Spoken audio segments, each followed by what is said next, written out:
It's time for another shoe review. The Allbirds Tree Dasher 1.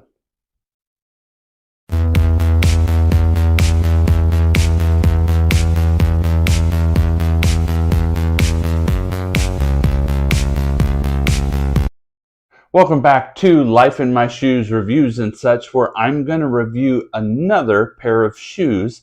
This is the Allbirds Tree Dashers version 1.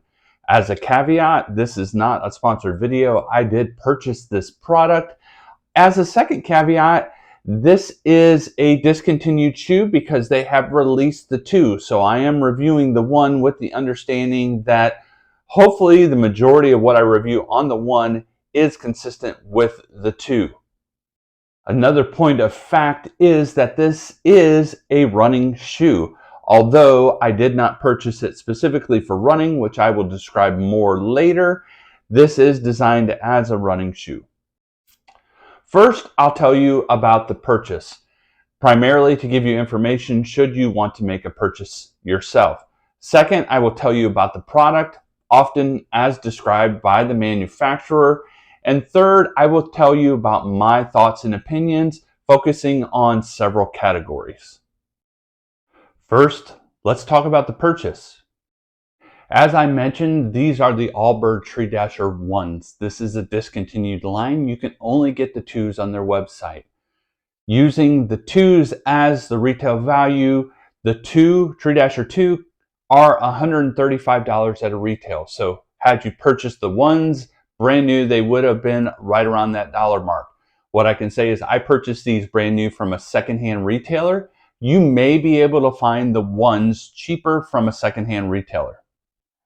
I purchased these in the color Geyser or light blue. You can kind of see the blue coming through under the white, and then you can see it on the heel. I purchased these shoes in a men's 11.5. And now about the product as described by Allbirds. From a design perspective, these are a seamless one-piece upper made of FSC-certified TENCEL Lyocell, which is eucalyptus tree fiber. They have bio-based nylon eyelets. They have reflective details which increase visibility for safer runs. And their insoles feature contoured cushioning to support every step. Additional details: they are best for everyday runs, roads, or soft landings. They weigh 302.5 grams or 10.67 ounces. They have a heel drop of 7 millimeters. Forefoot is 15.5 millimeters and the heel is 22.5 millimeters. From a materials perspective, they are lightweight, breathable eucalyptus fiber providing next level comfort. They have lightly padded heel counter which locks the ankle in place. They have castor bean oil based insole foam. Insoles feature contoured cushioning to support every step. SweetFoam midsole made from sugarcane-based green EVA. And FSC certified natural rubber outsole.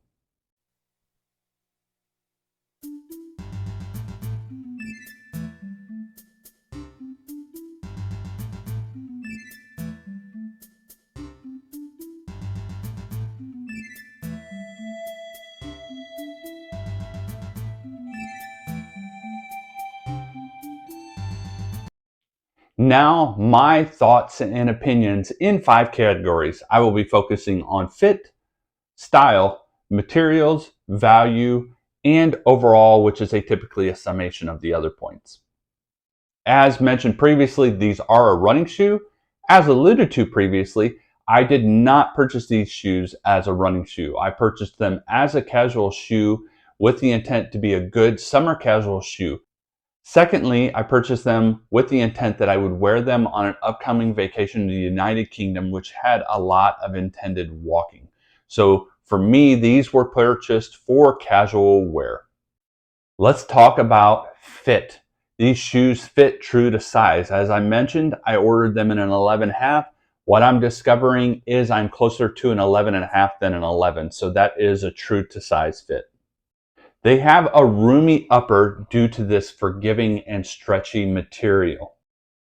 The upper is a sock-like material which provides good breathability and adequate space in the forefoot, so some stretch and forgiveness in the wider than normal forefoot. From a con perspective, I only noticed this initially when I was wearing close to a no-show sock, is that I was having some Achilles rub. I have mitigated that by buying socks that extended slightly above the ankle collar. I'm hoping that that will mitigate, and as the summer progresses, I can wear these with no show. But initially, I did have some Achilles rub. And then neutral is the wide forefoot. Now, some people may complain that these are duck-like or clown-ish. They are verging on that, but I will say I do truly appreciate having that extra room so that my toes can splay. From a neutral perspective on fit, one thing you can notice in looking at the shoe is that the foot base is wider.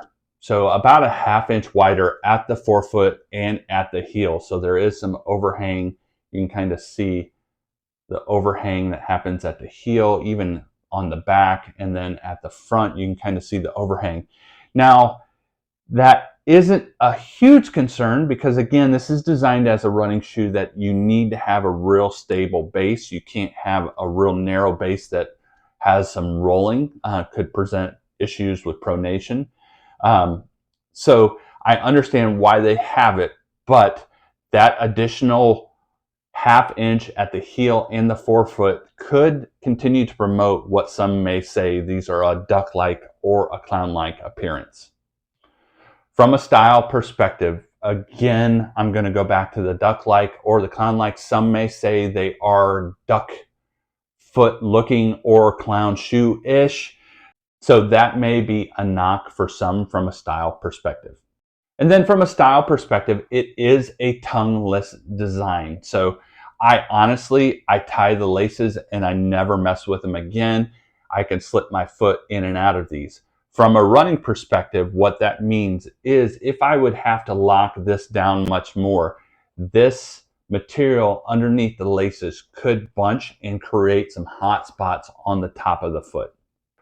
From a materials perspective, I do appreciate the innovation that they've done in having the renewable resources used in the making of the shoe. So I do appreciate that.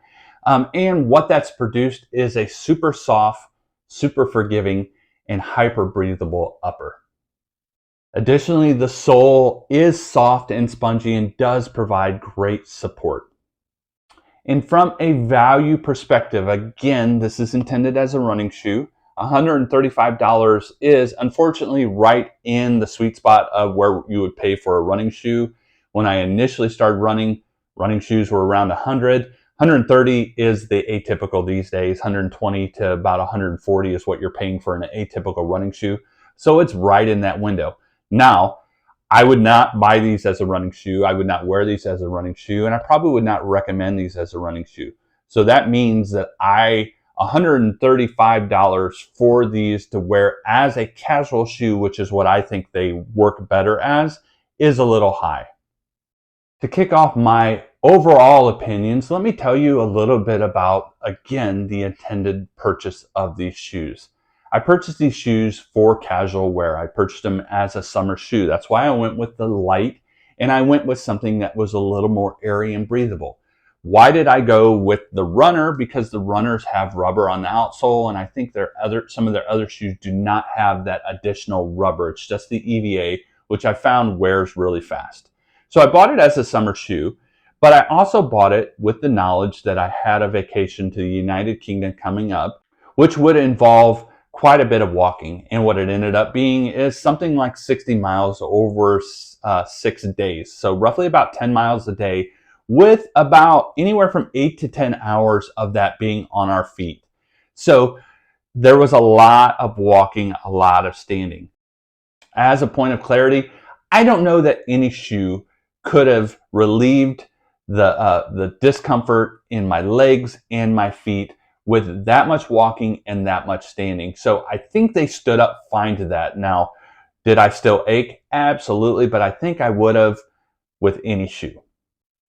As a pro, these went with every outfit. They matched everything. I wore slacks the whole time with t-shirts and a jacket because it was anywhere in the low 60s to the low 70s. They provided warmth when it was a little cooler. They provided breathability when it was a little warmer. They were comfy, but again, with that much time on my feet, there wasn't a whole lot that they could do. There's no blame in the shoe that my feet and legs were fatigued. They provided adequate support. Again, I'm not going to criticize them that I was still sore. They did a good job of providing the support I expected and needed during the vacation. Again, they were breathable.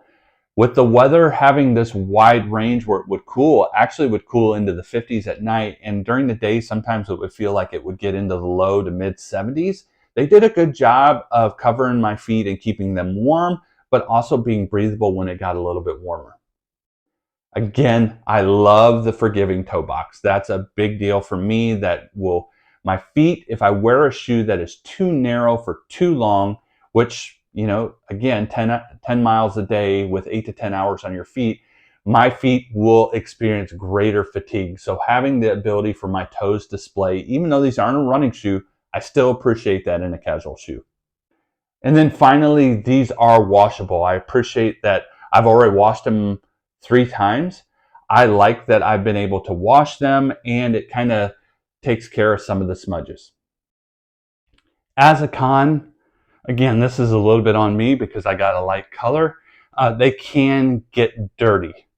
They do kind of collect the dirt. But again, the nice thing that I mentioned is that they are washable. Let me sum it up with my overall thoughts and opinions. From a pro perspective, these are soft. That material in the upper is soft. It's forgiving. It stretches. It's got a wide toe box. It is breathable. I do really like the materials that it's made of. For everyday wear, this is a real comfy shoe. I love the washability of the shoe. I would not typically wash my running shoes, but I have a greater tendency to do that with a casual shoe, and these seem to be holding up fine. Again, I've already had probably 3 washes of them, so they're holding up well. It doesn't affect their wear any. Sometimes when you wash a shoe, they'll become tighter. Because of the materials, these still fit great after a wash. And then finally, the breathability. Again, being in the United Kingdom with the temperatures going anywhere from the 50s up to the 70s, they did a good job of being breathable and warm at the same time when needed. From a neutral perspective, again, I gotta say it one more time, is that duck foot-esque. Again, I don't mind it. I've worn shoes that are more duck-like, and really, I didn't care then, because if it provides my feet what they need, I'm okay with it. But some people will be concerned with that appearance. For me, it's not a huge deal. It provides me what I need. And then from a con perspective, again, these are intended to be running shoes. I don't think that I could recommend them as that, and I definitely would not be wearing them as that. Based on the fact that they are running shoes, the price of $135 is reasonable as a running shoe. Having said that, since I wouldn't recommend these as a running shoe, I would put these more in the casual shoe category. $135 for a casual shoe to me is a little excessive. So this would be in the higher range, if not high enough to be out of my range for what I would consider viable for a casual shoe. Finally, this would not be the type of shoe that I would wear for running. Why? Because I don't have enough support on the uppers. I need some overlays that will keep my foot in place on the footbed, because when you run, your foot can slip and slide. This doesn't have a lot of structure that will hold your foot in place. Secondly, the laces with the tongue situation isn't going to provide a great lockdown. There's no additional eyelets that can help you cinch it down. And additional to that is the fact that it's tongueless. So when you cinch up under this tongue, all that material is going to bunch. So there are a couple things that would be concerning for me to wear this as a running shoe, but I love it as a casual shoe, and definitely love it if you can get it at a significantly reduced price, anywhere from about the $75 mark and below. I'd say this is a phenomenal casual shoe. There you go. That's my thoughts and opinions on the Allbirds Tree Dasher 1. My hope is that this review 75 to 80% of what I shared about the 1 is applicable to the 2. Again, I haven't done the research to know what the deltas between the 1 and the 2 are, but I think a lot of what I've shared today will be applicable to the 2. What are your thoughts on Allbirds? This is kind of a new era in shoes where you've got these smaller companies that are starting out. They start with one shoe, they do it really well, and then they expand their line. They kind of go viral, and that's what I think Allbirds has done with their original shoe, which is something like the Wool Dasher or something like that. I've had several people recommend that I get those, that they are very slipper-like. Has a nice breathable upper. I think it's made a wool upper, and then it has a real soft EVA midsole. The reason I didn't get those is because it is EVA and it doesn't have the rubber. I wanted the rubber to add some durability to the shoe so it'll last a little longer. But I've really enjoyed this. Let me know your thoughts and opinions on Allbirds if you've tried any of their shoes, specifically the Tree Dashers. Let me know your thoughts and opinions on Allbirds and if you've tried the Tree Dasher. I'll be back soon with another review.